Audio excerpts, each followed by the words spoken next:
Rais Samia Suluhu Hassan awateua majaji kutoka Uganda na Namibia kuchunguza vurugu za Oktoba 29 nchini Tanzania, huku vyama vya upinzani Namibia vikipinga hatua hiyo.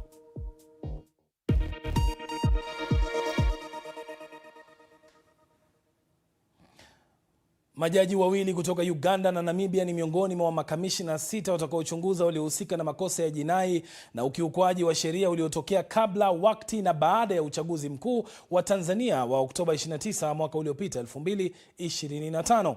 Rais Samia Suluhu Hassan amezindua rasmi tume hiyo hii leo na kuipa miezi 5 kukamilisha kazi yake. Majaji wa nje walioteuliwa ni Petra Stilinge Damaseb wa Namibia na Cheborion Barishaki wa Uganda.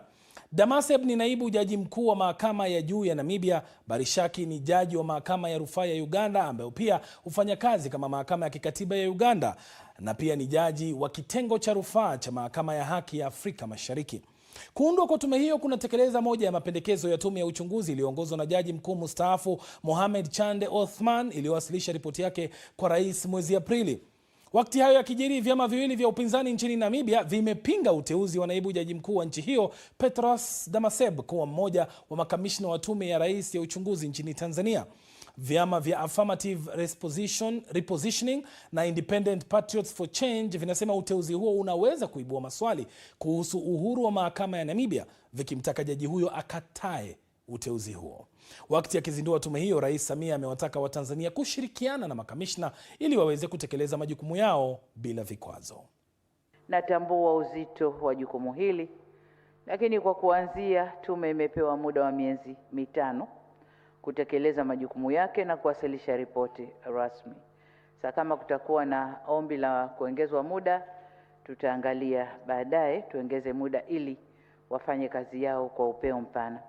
Tumeamua kuwashirikisha wenzetu ili kupata muono mpana, na kwamba tume hii inakwenda kuingia kwa undani zaidi kutafuta nani hasa waliochochea, waliohusika, waliotoa fedha ili mambo yale yatokee ndani ya nchi yetu. Maandalizi ya tume kuanza kazi yamekamilika, kwa hiyo tupo tayari. Na Mheshimiwa Rais umetoa siku 150 kwa ajili ya tume kukamilisha kazi hii, takriban miezi 5. Kwa hiyo baada ya kupitia adidu rejea, tumejiridhisha kwamba muda huu unaweza ukatosha kwa ajili ya kazi hii. Je, tume hii ina nguvu gani kisheria? Muda mfupi uliopita nimemuuliza swali hilo mwanasheria Maduhu William kutoka shirika la kutetea haki za kibinadamu nchini Tanzania, LHRC. Mandate na mamlaka ya tume hii ya pili ya uchunguzi inaanzia wapi na inakwenda kuishia wapi, na ukizingatia kwamba terms of reference hazikuwekwa hadharani na rais leo kwamba tume hii inakwenda kutekeleza wajibu gani. Kwa hiyo unapata shida, wanasema mawanda ya mamlaka ya tume hii, kwa maana inaanzia wapi na kwenda kuishia wapi. Tume hii ina nguvu gani kisheria na mapendekezo yake yatakuwa na nguvu gani kutumika kisheria? Na jaribu kuona kwamba tume hii itakwenda kukumbana na changamoto, kwa maana ya changamoto ya mandate ya namna ya majukumu yake yanaanzia wapi na kuisha wapi, kuzingatia kwamba tayari Tanzania inazo mamlaka za kisheria na katiba kama vile ofisi ya mkurugenzi wa mashtaka DPP, tunaye DCI ambaye kabisa alikuwa anatosha kupewa ripoti ile ya Mheshimiwa Chande na Mheshimiwa Rais na kuagizwa akafanya upelelezi na uchunguzi wa kijinai dhidi ya watu ambao ripoti ya Mheshimiwa Chande maybe ilikuwa imewajaribu moja kwa moja kuhusisha. Lakini swala la msingi ni kwamba je, baada ya kwa hoja wao ambao itakutana nao, je, maswali ambayo watakuwa wamejibu mbele ya tume yatakwenda kutumika kama ushahidi mahakamani au la? Na kimsingi ni kwamba kanuni hiyo inakataa, kwa sababu watakachokijibu mbele ya tume hakiwezi kwenda kwa ushahidi mbele ya mahakama watakapofikishwa mbele hapo. Kuna hiyo changamoto ya kisheria hapo. Sasa ushirikishwaji wa majaji kutoka Uganda na Namibia, je, umekidhi mahitaji au masharti ya upinzani ambao walitaka wahusika wa kutoka nje ya nchi wawe ili kuongeza uhuru na uwazi wa tume yenyewe?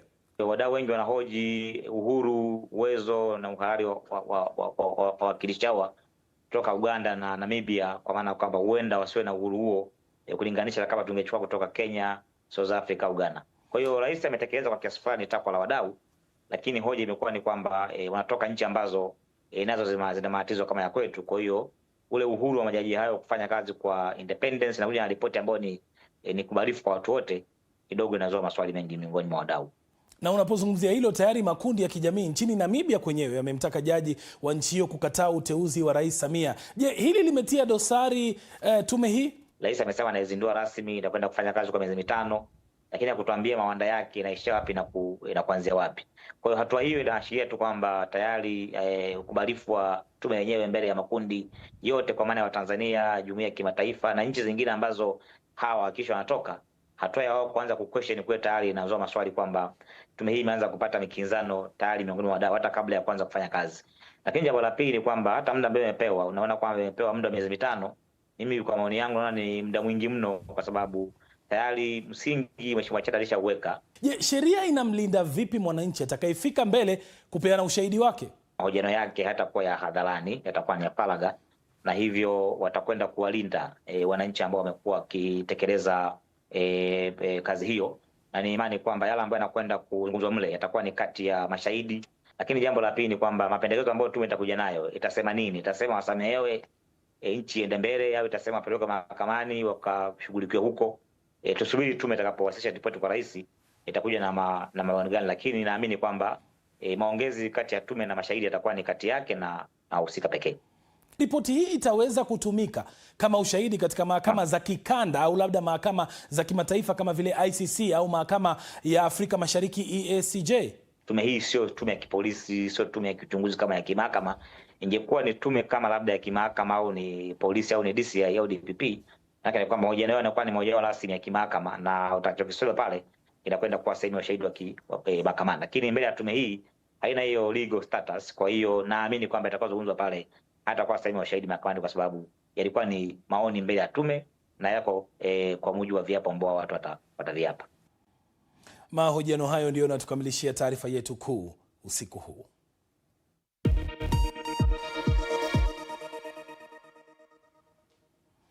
Polisi nchini Thailand wanasema mwanafunzi mwenye umri wa miaka 14 amewaua watu 7 kaskazini mwa mji wa Bangkok katika tukio la ufyatuaji risasi.